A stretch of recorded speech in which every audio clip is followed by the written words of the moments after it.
everyone, welcome back. We're going to continue lesson 16, which starts on page, well, no, my pages are different than yours, so I won't even share the pages. We're just back up at the top, letter C. It may not be the top for you, sorry. Okay, here we go.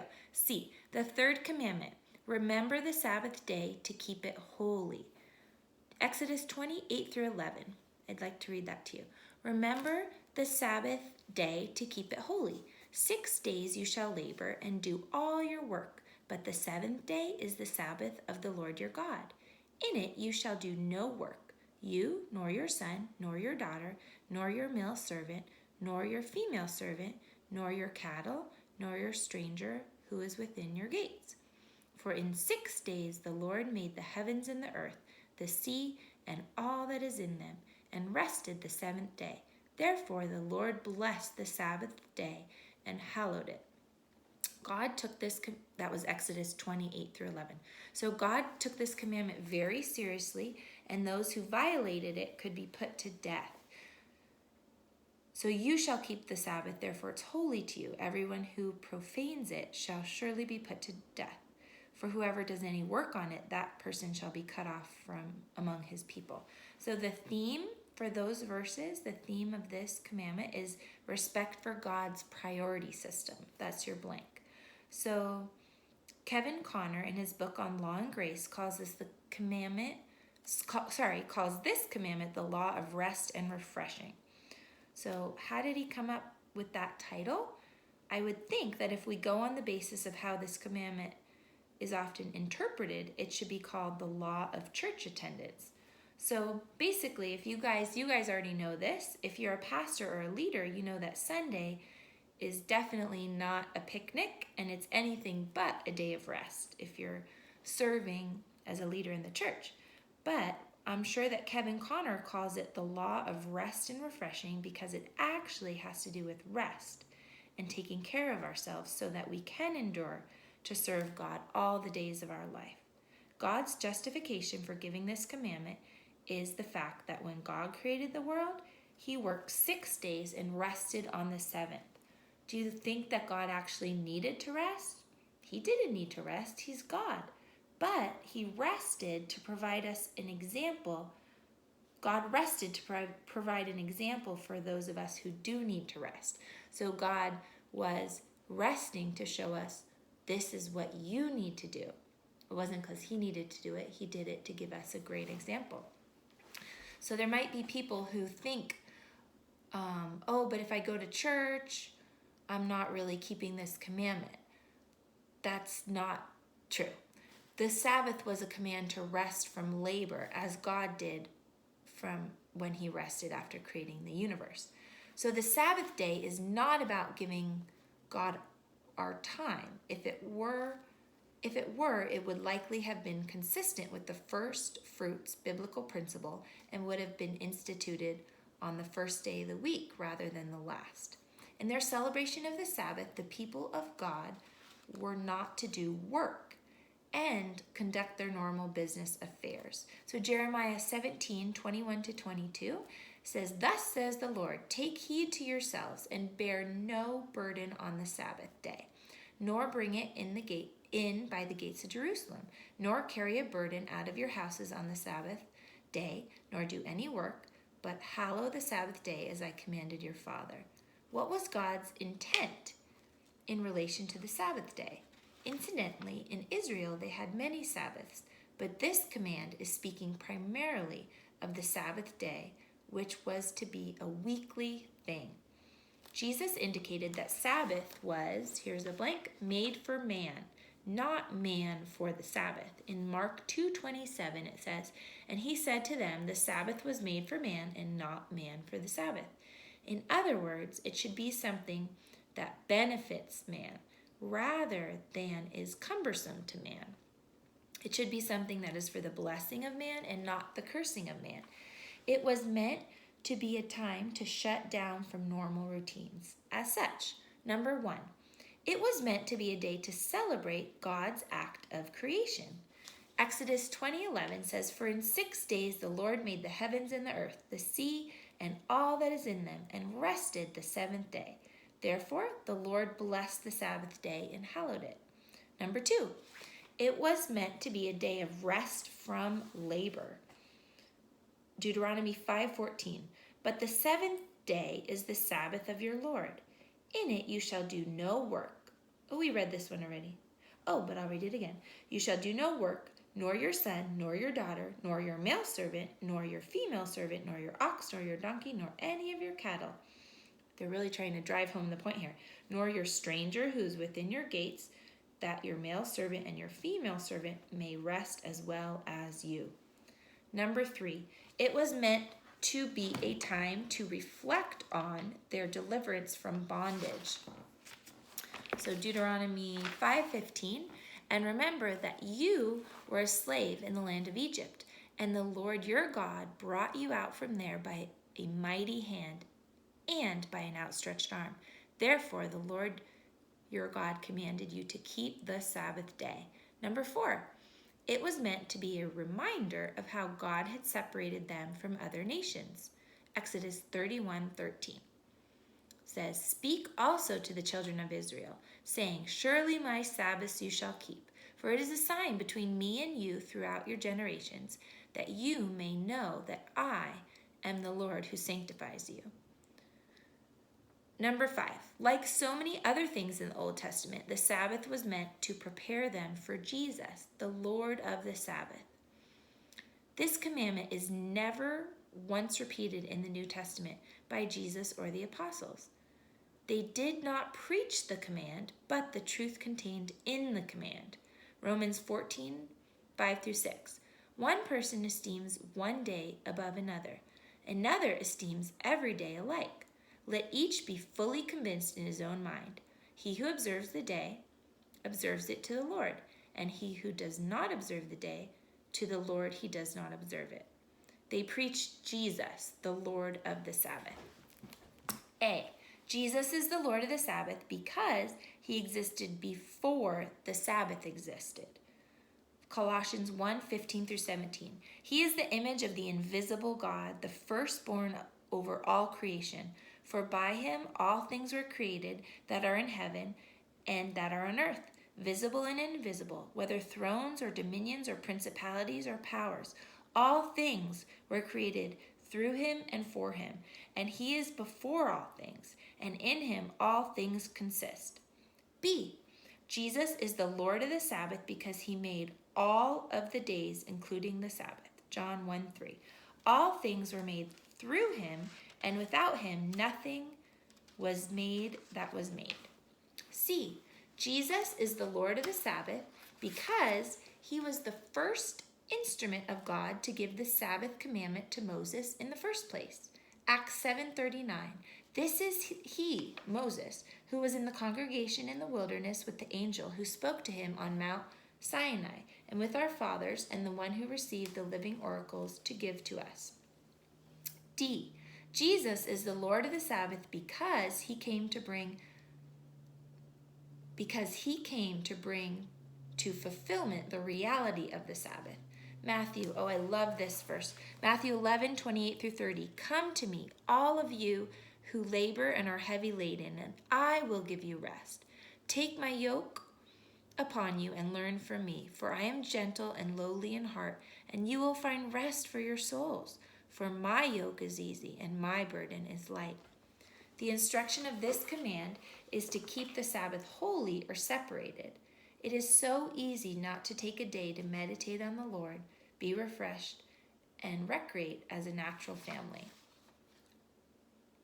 But how important is it to do that? So it's saying it's easy not to do it, but God commands us to do it. He wants us to have a day of rest, a day of Sabbath. D, the fourth command, honor your father and your mother. Deuteronomy 5:16. It says, honor your father and mother as the Lord your God has commanded you, that your days may be long and that it may be well with you in the land which the Lord your God is giving you. The theme of this commandment is respect for God-given authorities in our lives. So while this has a great deal to do with our parents, it also speaks of our elders in general and our relationship with all of those in authority. So we're instructed by God to give honor to whom honor is due. In Romans 13:7, that's what it talks about, giving honor to whom honor is due. In doing so, we are setting ourselves up for success in life. I love that. Number 1, God has established authority for several reasons. A, authority has been established by God to help us properly relate to God.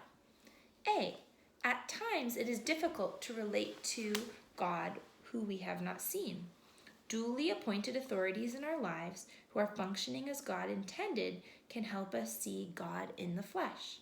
B, authority has been given by God to help us develop wisdom, understanding, knowledge, and character.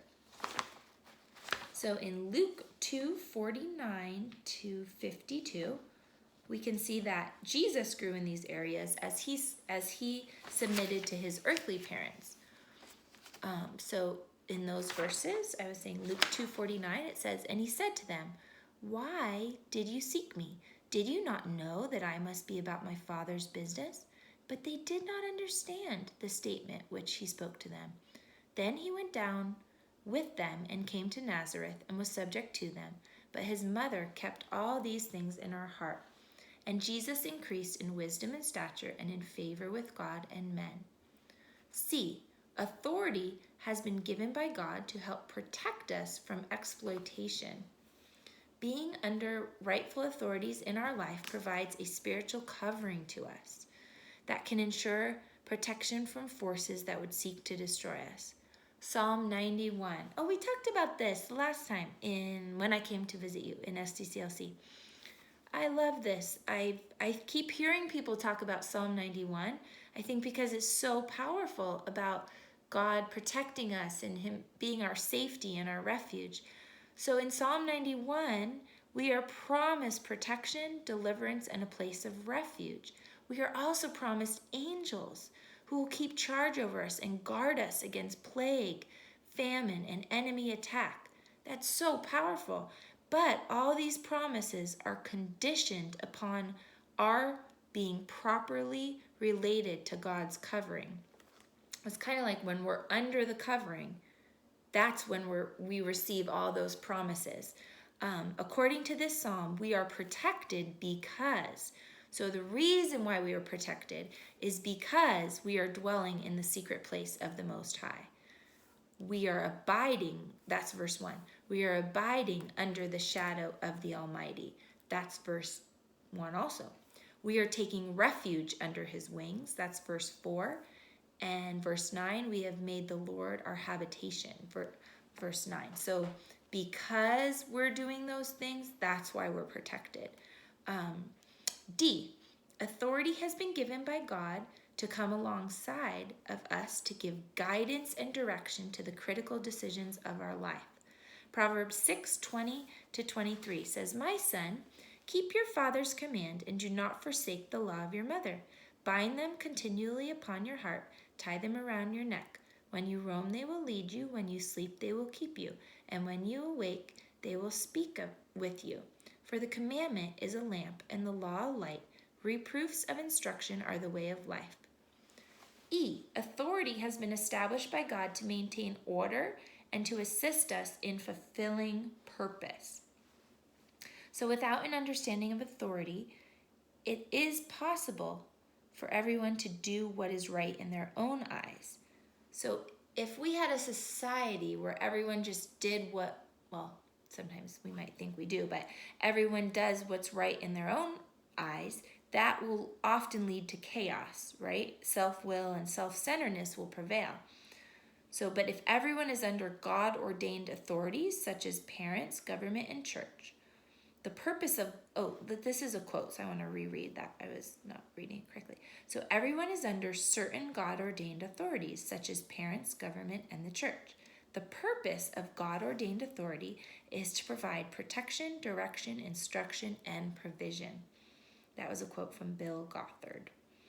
2, God has established several authorities in our lives to which we are to honor.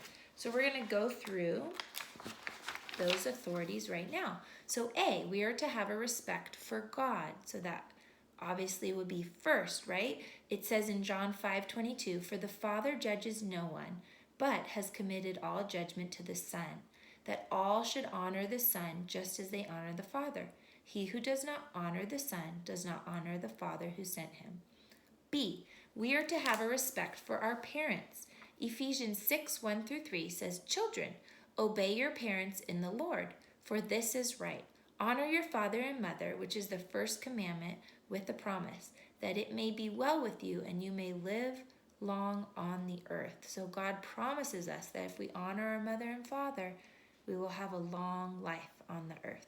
C, we will have a respect for spouses. So wives are commanded to reverence or respect their husbands. Husbands are commanded to honor their wives as heirs together of the grace of life. D, we are to have a respect for civil authorities. We are commanded to be subject to the higher powers and to give honor to whom honor is due. We are commanded to honor the king. E, we are to have a respect for our employers or masters. Okay. 1 Timothy 6:1-2 says, Christians who are slaves should give their masters full respect so that the name of God and his teaching will not be shamed. If your master is a Christian, that is no excuse for being disrespectful. You should work all the harder because you are helping another believer by your efforts. F, we are to have respect for church leaders. We are to esteem them very highly in love for their work's sake. The elders who rule well are to be counted worthy of double honor, especially they who labor in word and doctrine. And that's in 1 Timothy 5:17. 3, God established this commandment with a promise. So we talked about that already, but the promise again was that your days may be long and that it may be well with you in the land which the Lord your God is giving you. That was from Deuteronomy 5:16. The promises were a long life and a prosperous way. As with all of the commandments, God took it very seriously enough to give the death sentence to violators. Back in this time, you could be killed if you dishonored your parents in any of these ways: striking them, reviling or cursing them, uncovering their nakedness, giving up your virginity before marriage, playing the fool, stealing from them, living an indulgent life of revelry and drunkenness, hanging out with evil companions, not listening to instruction, despising them when they were old. As you can see, this commandment is not limited to the old or dependent child, but it also applies to the adult child, like all of us. Though an adult is not required to obey or submit to the rules and commands of his parents, an important element of honor is respecting them and caring for them in their old age. So I love that. E, the fifth command, you shall not murder. The theme, I'm just seeing, am I going too far? No, I am going to the right spot. Okay, is respect for human life. So God is concerned about life and all forms of life, but the highest form of life on earth is human life. God allowed man to exploit the bounty of earth and animal life for the purpose of providing food after the flood. They were also to use animals for prescribed sacrifices in their worship to God. At the same time, God made it clear that he would avenge both the man and the beast who took the life of another human being. So it says in Genesis 9:5-6, and murder is forbidden. Animals that kill people must die, and any person who murders must be killed. Yes, you must execute anyone who murders another person, for to kill a person is to kill a living being made in God's image. So there just is, talks about some irony here in the notes about how in today's world and society, we have people who are extremely passionate about saving certain green spaces like old growth timber and animal species like maybe whales or toads, etc. But they are careless when it comes to issues that affect the life of humans. Abortion, assisted suicide, for example. So it's just saying there's a lot of irony there, and people who want to save maybe a certain animal, yet they're not caring about actual human life. And we know that God commands us that you shall not murder. So we know that that is something incredibly important to his heart. F, the sixth commandment, you shall not commit adultery. The theme of this commandment is respect for marriage and family. So we all know that the family is the fundamental block of society. Marriage vows between a man and a woman are a holy covenant that should not be violated by sexual unfaithfulness under any circumstance. This commandment is designed to protect the institute of marriage. The institute of the family. So there's no reference, Hebrews 13:4. Marriage should be honored by all, and the marriage bed kept pure, for God will judge the adulterer and all the sexually immoral. Give honor to marriage and remain faithful. Another version of the same verse. Give honor to marriage and remain faithful to one another in marriage. God will surely judge people who are immoral and those who commit adultery. So in the new covenant, Jesus indicated that we violate this commandment when we have a heart of lust for someone who's off limits to us. In a sense, all sexual sin is covered by this admonition. So it says, you have heard it was said, do not commit adultery. But I tell you that anyone who looks at a woman lustfully has already committed adultery with her in his heart. So it just talks about how divorce, pornography, child abuse, and many other socially destructive evils are all a result of breaking this commandment in our heart. So under Mosaic law, many sexual sins were punished severely. So I'll just give you a minute to pause the video and you can read the moral violation, the description of the violation, and then the imposed penalty. So you could just pause for a minute. Okay, we can keep going. The New Testament adds fornication to this list, which includes any sexual activity outside of the marriage covenant. The sexual experience was intended by God to function within the confines of marriage only. Okay, we are going to stop there. That was the end of lesson 16, and I will see you shortly to continue, and we will do lesson 17, and we will pick up with this G, the seventh commandment. We'll talk about that when we return. Okay, thank you.